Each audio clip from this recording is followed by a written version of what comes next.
সবাইকে আমন্ত্রণ জানিয়ে শুরু করছি আমাদের প্রতি কার্য দিবসের নিয়মিত আয়োজন ব্যবসাপাতি সারাদিনে পুঁজিবাজারের খবর জানাতে আপনাদের সাথে আছি আমি ইফফাত আরা।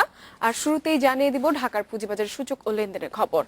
আজ সপ্তাহের প্রথম কার্যদিবস, ইতিবাচক ধারার মধ্যে দিয়ে পুঁজিবাজারে লেনদেন শুরু হয়েছে। এই মুহূর্তে ডিএসসির প্রধান সূচক ডিএসসি এক্স ইন্ডেক্সটি অবস্থান করছে ৪,৭১৮ পয়েন্টে। এখন পর্যন্ত সূচকটি পয়েন্টের দিক থেকে বেড়েছে ১৯.৫৮ পয়েন্ট। এছাড়া অন্য দুটো সূচকের মধ্যে ডিএস30 সূচকটি বেড়েছে ৩.৩০ পয়েন্ট, অবস্থান করছে ১,৭৬১ পয়েন্টে। সরিয়া সূচক ডিএসইএক্স ইন্ডেক্সটি এখন পর্যন্ত বেড়েছে ৫.৪৩ পয়েন্ট, অবস্থান করছে ১,১২৮ পয়েন্টে। মোট লেনদেন ২৭২ কোটি টাকার উপরে ছাড়িয়েছে ঢাকার পুঁজিবাজারে। হাতবদল হওয়া কোম্পানিগুলোর মধ্যে ২ ঘন্টার লেনদেনে এখন পর্যন্ত বেশিরভাগ প্রতিষ্ঠান উঠে এসেছে দর বৃদ্ধি তালিকায়। ১৩৪টি প্রতিষ্ঠানের দর বেড়েছে, দর হারিয়েছে ৭২টি প্রতিষ্ঠানের। শুধুমাত্র শেয়ারগুলোর ক্ষেত্রে এখন পর্যন্ত দর বেড়েছে ১৫৫টি প্রতিষ্ঠানের, দর হারিয়েছে ৮৬টি প্রতিষ্ঠানের। আর শুধুমাত্র মিউচুয়াল ফান্ডগুলোর ক্ষেত্রে এখন পর্যন্ত ৩টি করে ফান্ড রয়েছে দর বৃদ্ধি ও দর হারানোর তালিকায়। এই ছিল এতক্ষণ পর্যন্ত সূচক ও লেনদেনের খবর। জানিয়ে রাখি, ব্যবসাপাতি অনুষ্ঠান চলাকালে আপনারা আপনাদের প্রশ্ন এবং মতামত পাঠাতে পারেন এসএমএস এর মাধ্যমে। এসএমএস পাঠাতে BIZO লিখে স্পেস দিয়ে আপনার নাম এবং প্রশ্ন পাঠিয়ে দিন ১৬২৩২ নম্বরে যে কোনো মোবাইল থেকে। পুঁজিবাজার এবং সামগ্রিক অর্থনীতি নিয়ে আলোচনায় আজ আমাদের সাথে আছেন অনলাইন বিজনেস পত্রিকা অর্থসূচকের সম্পাদক জিয়াউর রহমান। আমরা আলোচনা করব তার সাথে। আপনাকে আমন্ত্রণ জানাচ্ছি আমাদের অনুষ্ঠানে। প্রথমে জানতে চাইবো, আমরা সূচক এবং লেনদেনের অবস্থান দেখলাম গত ২-৩ মাসের লেনদেনে আমরা কিন্তু ঢাকার পুঁজিবাজারে ঢাকার পুঁজিবাজার না, দুটো পুঁজিবাজারে দেখেছি যে মাঝে মাঝে সূচক এবং লেনদেনে একটা বিপরীত মুখে অবস্থান দেখা যায়। তো এই বিষয়টিকে আপনি কিভাবে বলবেন? হ্যাঁ, আমি সামগ্রিকভাবে যদি বলি, পুঁজিবাজারের অবস্থা কিন্তু যথেষ্ট আশা জাগানিয়া। আপনি যেটা বলছেন সেটি কখনো কখনো হয় এরকম যে লেনদেন বাড়ছে, কিন্তু আপনার এক একটি কোম্পানির তো মার্কেট ক্যাপিটালাইজেশন এক এক রকম। কারো কারো ফ্লোটিং শেয়ার বেশি, কারো ফ্লোটিং শেয়ার কম। ধরেন যে গ্রামীণ ফোনের যে মার্কেট ক্যাপিটালাইজেশন আর 10টি কোম্পানি মিলিয়ে হয়তো তার সমান হবে না। সুতরাং যখন একটি বিগ ক্যাপের শেয়ারের দাম কমে যায় তখন কিন্তু তার ইন্ডেক্সের উপর প্রভাব অনেক বেশি থাকে। তখন হয়তো শেয়ারটা কমছে, কিন্তু অন্যান্য শেয়ারের প্রতি বিনিয়োগকারীদের ঝোঁক আছে বলে সেগুলো শেয়ার তারা কিনেছে, যে কারণে লেনদেনটা বেড়েছে। সুতরাং এই যে বিপরীতমুখী চিত্র, সেটা অস্বাভাবিক কিছু না, কিংবা এটা আতঙ্কেরও কিছু না, বরং ফ্লাকচুয়েশনের মাত্রাটা কিন্তু এখন অনেক সহনীয়। আপনি দেখবেন যে কোনোদিনই কিন্তু এই ২০-৩০ পয়েন্টের বেশি বাড়ে না, কিংবা ২০-৩০ পয়েন্টের বেশি কমে না। এটি একটি দিক। আরেকটি দিক হচ্ছে যে গত ২ মাস ধরে আমরা দেখছি যে 500 প্লাস এরকম একটা লেভেলে এসে কিন্তু স্টেবল হয়েছে। সেই সাথে বছর তো প্রায় শেষ পর্যায়ে চলে এসেছে। বছরের শুরু থেকে বছরের শেষ পর্যন্ত আপনার দৃষ্টিতে সার্বিক অবস্থা কি রয়েছে পুঁজিবাজারে? বছরের শুরুটা ভালো ছিল নাকি শেষটা ভালো? নিঃসন্দেহে শেষটা ভালো। শুরু দিকে কিন্তু আমরা এরকম টার্নওভার দেখিনি। শুরু দিকে টার্নওভার ছিল ৩০০-৩৫০ কোটি টাকার মতো, কখনো কখনো ২০০-২৫০ নেমেছে। তো এখন কিন্তু আমরা দেখছি যে ৫০০ প্লাস সবসময় থাকছে, কখনো কখনো ৬০০-র উপরে চলে যাচ্ছে। সুতরাং আমরা মনে করি যে বছরের শেষ নাগাদ হয়তো আমরা 700 প্লাসও দেখতে পাবো লেনদেন। সুতরাং বাজার যে তার ৫-৬ বছরের মন্দা অবস্থা কাটিয়ে একটি ভালোর দিকে যাওয়ার যাত্রা শুরু, সেই যাত্রাটা কিন্তু শুরু হয়ে গেছে মনে হচ্ছে। যদি অন্যান্য ফ্যাক্টরগুলো ঠিক থাকে, কোনো ধরনের বাজারের ভেতরে কিংবা বাজারের বাইরে বড় ধরনের কোনো ঘটনা না ঘটে যেগুলো নেগেটিভ ইম্প্যাক্ট পড়তে পারে বাজারে, তাহলে কিন্তু বাজার আমরা মনে করি যে একটু ভালো অবস্থানের দিকে যাবে। আমরা যে বাজারে আশা করছিলাম যে এতগুলো স্টেক হোল্ডার, অনেকগুলো কোম্পানি এখন তালিকাভুক্ত হয়েছে এবং প্রতি নিয়তই কিন্তু তার কোম্পানির সংখ্যা বাড়ছে। অনেকগুলো ব্রোকার হাউস যেগুলো আসলে ইন্ডিভিজুয়াল ছিল সেগুলো এখন ব্যাংক কিংবা অন্য কোনো কোম্পানি কিনে নিচ্ছে, নতুনভাবে অর্গানাইজ করছে। সব কিছু মিলিয়ে কিন্তু এই বাজারে আসলে ১,০০০ কোটি টাকা লেনদেন হওয়া উচিত। এবং ১,০০০ কোটি টাকা যদি লেনদেন হয় তাহলে ব্রোকার সহ সকল স্টেক হোল্ডার কিন্তু মোটামুটি একটা ভালো জায়গায় থাকতে পারবে। তো আমরা মনে করি যে নতুন বছরে আমরা সেই জায়গাটা দেখতে পাবো। আমরা কিন্তু এরই মধ্যে দেখেছি যে চলতি বছর একটি হিসাব বছরের পরিবর্তন হয়েছে। তো সেক্ষেত্রে কিন্তু পুঁজিবাজারে অনেকটা প্রভাব পড়েছে। তো সে বিষয়ে আপনার কাছে জানতে চাইবো, কিন্তু তার আগে নেব ছোট্ট একটি বিরতি। এ পর্যায়ে নিচ্ছি ৫০ সেকেন্ডের একটি বিরতি, সাথেই থাকুন। ফিরছি আবার আলোচনায়। আমরা পুঁজিবাজার নিয়ে আলোচনা করছিলাম। আপনি বলছিলেন যে হিসাব বছরের যে পরিবর্তন, আপনাদের মনে আছে যে ৪ ধরনের হিসাব বছর ফলো করতো আমাদের কোম্পানিগুলো। এর মধ্যে একটি ছিল জানুয়ারি টু ডিসেম্বর, একটি ছিল আপনার এপ্রিল টু মার্চ, আরেকটি ছিল জুলাই টু জুন, আর আরেকটি ছিল হচ্ছে আপনার সেপ্টেম্বর টু আগস্ট। এই ৪ ধরনেরই ছিল। এনবিআই যেটা করলো তার রাজস্ব সংগ্রহের সুবিধার্থে একটা সরলীকরণ করেছে। এখানে বলা হয়েছে যে যে আর্থিক প্রতিষ্ঠান আছে ব্যাংক, লিজিং কোম্পানি এবং ইন্স্যুরেন্স কোম্পানি, এগুলো শুধুমাত্র আপনার জানুয়ারি টু ডিসেম্বর ফলো করবে, আর বাকি যারা আছে সবাই যেন জুলাই টু ডিসেম্বর ফলো করে। তবে সেক্ষেত্রে বহুজাতিক কোম্পানি যেহেতু অন্যান্য দেশে অপারেশন আছে, তাদের অ্যাকাউন্টস তৈরি করার স্বার্থে যদি প্রয়োজন হয় তাহলে তাদেরকে ওয়েভার দেওয়া হবে। এর ফলে আমরা দেখেছি অনেক কোম্পানি কিন্তু 18 মাস শেষে এবার ডিভিডেন্ড ডিভিডেন্ড ঘোষণা এরকম করেছে এক বছর শেষে দেয়নি, সেটা আরো 6 মাস বাড়িয়ে ইউনিফর্ম অ্যাকাউন্টিং ইয়ার করার জন্য। এবং সেক্ষেত্রে গিয়ে কখনো কখনো ইপিএস যে প্রত্যাশিত ছিল সিপিএসটা হয় না, কখনো কখনো ডিভিডেন্ড যেরকম প্রত্যাশা ছিল বিনিয়োগকারীদের সেটা অনেকটা হয় না। গরমিল কিন্তু এবার দেখা এরকম একটা যাচ্ছে। অসঙ্গতি ছিল, যেহেতু একটা বড় ধরনের চেঞ্জ, এই চেঞ্জের ক্ষেত্রে কিন্তু এই ধরনের কিছু অসঙ্গতি দেখা যাবেই। আগামী বছর আমরা দেখবো গিয়ে যে আবার সব ইউনিফর্ম হয়ে গেছে, তখন কিন্তু আবার এরকম অস্বাভাবিক অবস্থা থাকবে না। তার ফলে বাজারে কিছু নেতিবাচক প্রভাব কিন্তু পড়েছিল। পড়েছে। সেক্ষেত্রে কিন্তু আমরা দেখেছি যে একই দিনে প্রায় 30-60টি কোম্পানি ডিভিডেন্ড ঘোষণা ছিল এবং রেকর্ড ডেটের কারণে লেনদেনে বন্ধ ছিল। তো তার প্রভাবটা কিন্তু সামনের দিনে আরো নিঃসন্দেহে বেশি পড়েছে। 30টি পড়তে পারে। কোম্পানির যদি লেনদেন বন্ধ থাকে তাহলে এই শেয়ারগুলো কেনা বেচা হয় নাই, এগুলোর কেনা বেচা করলে তো কিছু লেনদেন বাড়তো। সুতরাং আমরা দেখেছি যে লেনদেন মাঝখানে হঠাৎ করে ড্রপ করেছে, কিছু কম হয়েছে। কিন্তু এই সমস্যাটা শুধু এই বছরই, আমরা নতুন বছরে কিন্তু এই সমস্যাটা দেখবো না। বহুজাতিক দেশে যেসব বহুজাতিক প্রতিষ্ঠানগুলো রয়েছে সেসব প্রতিষ্ঠানকে অনেকেই কিন্তু পুঁজিবাজারে ইনভেস্টেড না। তো তাদেরকে পুঁজিবাজারে নিয়ে আসার জন্য কিন্তু আমরা জানি যে অর্থ মন্ত্রণালয়ে একটি বৈঠক হয়েছে কিছুদিন আগে। আপনার কি মনে হয় যে তাদের কি ধরনের সুযোগ সুবিধা দিলে অথবা কতটুকু বল প্রয়োগ করার পরে তারা পুঁজিবাজারে আসতে পারে? সবার আগে আমি এই উদ্যোগের জন্য ধন্যবাদ জানাই কর্তৃপক্ষকে। এটি খুবই ভালো উদ্যোগ। আপনি জানেন আমাদের দেশে 40টির মতো কোম্পানি আছে। আপনি ইউনিলিভার যে ব্যবসা করছে, আমাদের দেশের 10টি প্রসাধন কোম্পানিও কিন্তু তার সমান হবে না। এত বড় ব্যবসা, এত মনোপলি ব্যবসা, একচেটিয়া ব্যবসা। কিংবা ধরেন যে আপনার ম্যাট লাইফ অ্যালিকো, তারা যে পরিমাণ লাইফ ইন্স্যুরেন্সের ক্ষেত্রে ব্যবসা করছে, আমাদের স্থানীয় সবগুলো কোম্পানি মিলে হয়তো সমান করছে না। অথচ এই কোম্পানিগুলোর প্রফিটের ভাগ কিন্তু আমাদের দেশের জনগণ পাচ্ছে না। ওরা কিন্তু প্রতি বছর লভ্যাংশ ঘোষণা করে দেশের বাইরে প্রত্যাবাসন করছে। 40টি কোম্পানির মধ্যে মাত্র 12টি কোম্পানি পুঁজিবাজারে তালিকাভুক্ত আছে। অথচ এই কোম্পানিগুলো আমাদের অন্যান্য দেশে, প্রতিবেশী দেশ, কোথাও ভারতে কোনোটা পাকিস্তানে কিন্তু তালিকাভুক্ত আছে। তো আমরা আশা করি যে এই কোম্পানিগুলোকেও নানা ধরনের ব্যবস্থাপনার মাধ্যমে কি ধরনের নেওয়া যায়। প্রণোদনা এর দেয়া মধ্যে যেতে হতে পারে পারে, আপনার? এরকম হতে পারে যে আপনার ধরেন তালিকাভুক্ত হওয়ার পরে প্রথম 3 বছরের জন্য একটা ট্যাক্স বেনিফিট দিল। এমনিতে আপনি জানেন যে তালিকাভুক্ত এবং তালিকা বহির্ভুক্ত এই দুই ধরনের কোম্পানির জন্য কিন্তু 10% ট্যাক্সের একটা গ্যাপ আছে, ইনকাম ট্যাক্স যেটা কর্পোরেট কর। দরকার পড়লে আরো 5% বাড়িয়ে দেওয়া হোক, যে তোমরা যদি পুঁজিবাজারে আসো প্রথম 3 বছর তোমরা 15% করে ট্যাক্স রিবেট পাবে। এইভাবে দেখা যেতে পারে। অথবা একটা 5 বছর যদি এত উদ্বুদ্ধ না হয় তাহলে 5 থেকে 7 বছরের একটা টাইম ফ্রেম দেওয়া হোক, যে 7 বছরের মধ্যে তোমাকে পুঁজিবাজারে আসতে হবে। যদি না আসো তাহলে কিন্তু তোমার লাইসেন্স বাতিল হয়ে যাবে, এই দেশে ব্যবসা করা যাবে না। কারণ এই কোম্পানিগুলো তো বাইরে ব্যবসা করছে।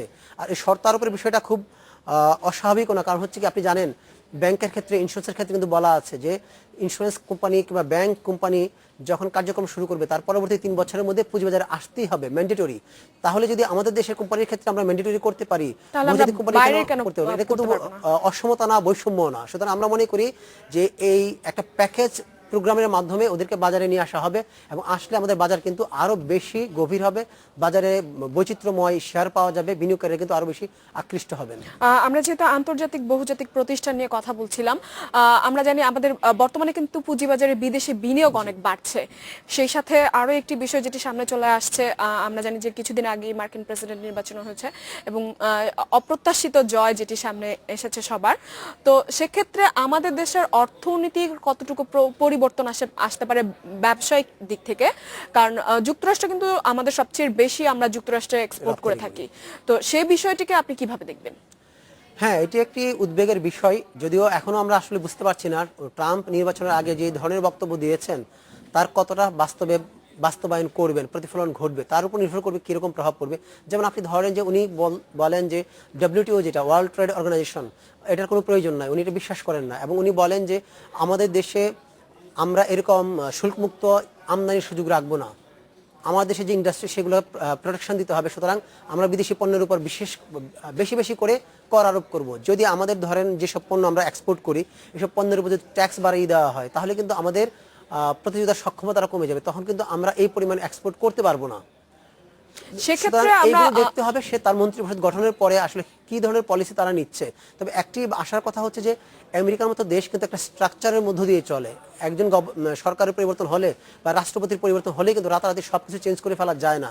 এই জায়গাটা হচ্ছে আমাদের একটা আশার জায়গা, যে সে যত পরিবর্তনই করুক সেটার ক্ষেত্রে কিছু মৌলিক জায়গা কিন্তু থেকে যাবে, এবং সেটা যদি থেকে যায় আমরা মনে করি যে আমাদের এটা সক্ষম আমরা এটা ফাইট করার। তবে তারপরে আমরা আমাদের যারা গভর্নমেন্ট পলিসি মেকার আছেন, যারা বেসরকারি থিঙ্ক ট্যাঙ্ক আছেন এবং যারা ব্যবসায়ী সংগঠন আছেন, আছেন তাদেরকে অনুরোধ জানাবো যে এখন থেকে যেন প্রস্তুতি নেয়, গবেষণা করে যে এই ধরনের পরিস্থিতি হলে কিভাবে মোকাবেলা করা এবং হবে। আমাদের কোন কোন বিষয়গুলোতে বেশি করে প্রস্তুতি নেওয়া প্রয়োজন সেই বিষয়গুলো আপনার কাছে জানতে চাইবো, কিন্তু তার আগে নেব ছোট্ট একটি বিরতি।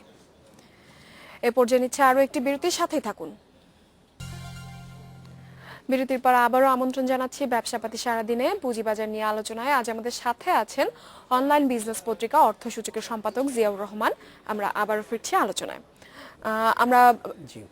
বিশ্ব অর্থনীতি নিয়ে আলোচনা করছিলাম। যদি মার্কিন বাণিজ্যের ক্ষেত্রে বড় ধরনের পরিবর্তন আসে, আমাদেরকে কোন কোন বিষয়গুলোর দিকে বেশি নজর দেওয়া প্রয়োজন আপনার? দুটো বিষয় আমাদের করতে হবে। একটি কথা হলো যে মার্কিন যুক্তরাষ্ট্রে যে আপনি জানেন সিঙ্গেল লার্জেস্ট ডেস্টিনেশন, ওখানে সবচেয়ে বেশি রফতানি হয়। এই বাজারটা যাতে আমাদের হাতছাড়া না হয় সে কারণে ওদের সাথে আলোচনা করতে হবে দ্বিপাক্ষিক ভিত্তিতে। তাদেরকে কাছে প্রমাণ করতে হবে যে আমরা তোমাদের বন্ধু, তোমাদের পাশে আছি। তোমরা যেমন গণতন্ত্রের কথা বলো, আমরা গণতান্ত্রিক সরকার, এই দেশে এই কালচার আছে। দ্বিতীয়ত হচ্ছে তোমরা মুক্ত বাণিজ্যের প্রবক্তা, আমরা মুক্ত বাণিজ্য চালু করেছি। সবকিছু মিলিয়ে আমেরিকার পাশে আছে বাংলাদেশ। সুতরাং এটি একটি বিষয়। আরেকটি বিষয় হলো যে মাল্টিল্যাটারাল পর্যায়ে আপনি ডব্লিউটিও সহ যারা ইউরোপীয় ইউনিয়ন সহ সবার সাথে মিলে আলোচনা করতে হবে কোনোভাবে যেন ডব্লিউটিওর যে বা মুক্ত বাণিজ্যের শুল্কমুক্ত সুবিধার যে বাণিজ্য এখন উন্নত দেশগুলোতে আছে সেটা যেন ব্যাহত না হয়। এটা একটি বিষয়। আরেকটি হলো যে এই বাজারের উপর নির্ভরতা কমানোর জন্য আমাদেরকে বিকল্প বাজার খুঁজতে হবে, বিকল্প পণ্য খুঁজতে হবে। তৈরি পোশাকের উপর আপনার নির্ভরতা কমাতে হবে এবং মার্কিন যুক্তরাষ্ট্রের বাজার যদি কিছুটা সংকুচিত হয়, আমাদের টোটাল এক্সপোর্ট যাতে ব্যাহত না হয়, আমাদের অন্যান্য নতুন বাজার, নতুন যে ইকোনমিগুলো আছে, গ্রোয়িং ইকোনমি, ওইসব জায়গায় আমাদের যেতে হবে। আমাদের জন্য কোন কোন দেশগুলোকে আমরা নেক্সট টার্গেট ধরতে পারি? এমনিতে দেখেন যে আমরা কিন্তু যে ব্রিক্সের কথা বলি, ব্রিক্সের যে দেশগুলো আছে সেটা বড় বাজার। ইভেন আমরা চীন একটা বড় বাজার হতে পারে। চীন তো আপনি জানেন এখন কিন্তু চীন এবং ভারতের সাথে কিন্তু আমাদের পোশাক শিল্প নিয়ে আমাদের অনেকটা প্রতিযোগিতা চলে।